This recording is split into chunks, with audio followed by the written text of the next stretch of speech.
Good morning, beautiful people of St. Mark. On this solemn day, Christians throughout the world pause and remember Jesus' death on the cross, and I think for many this year the cross has added significance.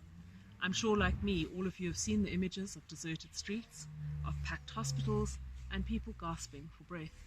Life as we know it has changed. We would normally have had our 3-hour service today from 12 until 3 as we journey with Christ on the cross to his death. You can still do that with me as you go through the material that Roland has available for you. This year for me, one of the central messages that is coming through is that there is always new life after devastation. Jesus overcame all sin and death by rising on the third day. And this for me is the most important message, that there is life after death. The second message I feel we need to heed is one about the judgment of others. To illustrate why I say this, I've adapted the following from Tara Brach. Imagine for a moment that you're walking in the woods and you come across a small, beautiful dog under a tree. As you approach it, it bares its teeth and lunges at you. You are shocked, frightened, and angry, and then you notice one of its legs is caught in a trap. Immediately, your mood shifts to one of compassion and concern. We need to be very, very careful at this time when we lock down with other people that we don't become quick to judge and criticize them. On Good Friday, we often judge those who shouted, crucify him, asking how could they? We would never have been part of that. We judge those who whipped Jesus and put him on the cross. What we fail to recognize is that they were wounded, as we are, coming out of a place of deep hurt and dashed expectations, a place of hopelessness as they were under foreign rule and oppression, waiting and longing for physical liberation from their oppressors.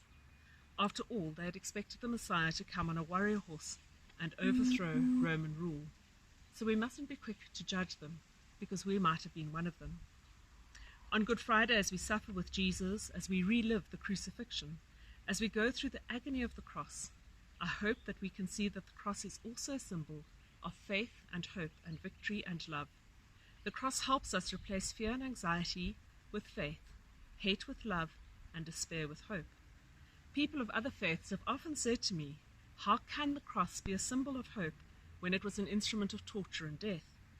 For me, the empty cross is a symbol of extreme hope, as it reminds us how much God loves us and how God works in all things for our good, and how the power of God is victorious even over death. As Jesus died on the cross, his followers were filled with grief, fear, and despair.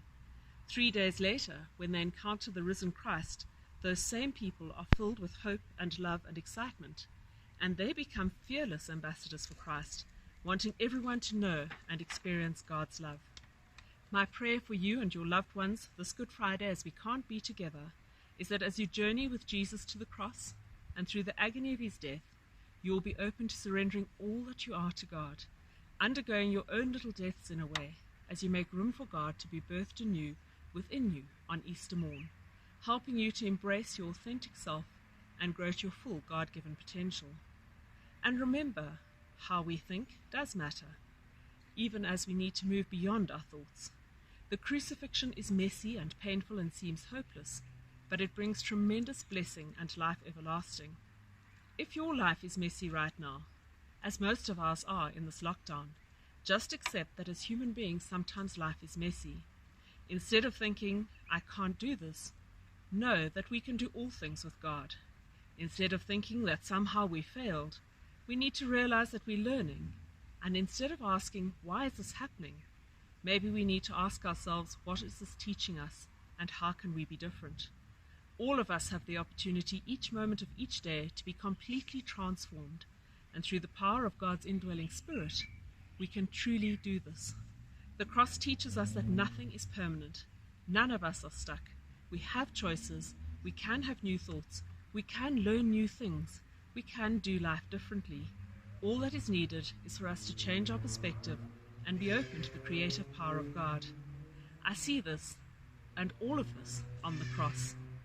Now, before I leave you today, I would like to really say I hope and pray that you're all safe. May God bless you and all those you love and pray for. May you always know how much you loved and missed, each and every one of you beautifully and wonderfully created. I hope some of you will join me early on Hot 91.9 as I do the sunrise for Shona service, or maybe later as I do an Easter service. I will still be lighting the fire for all of us, although I won't be carrying it into the church. I look at the awesome miracle of the resurrection and what that may mean for us as I reach out to you on Easter Sunday. Please pray for me as I pray for you. And remember, just when the caterpillar thought her life was over, she began to fly. Just when Jesus' followers thought their lives were over, Jesus rose from the dead. Just as we think that life is over because of the lockdown and this virus and the impact it's having on all of us, we need to remember nothing is impossible or too hard for God. May God bless you and keep you. Thank you for listening.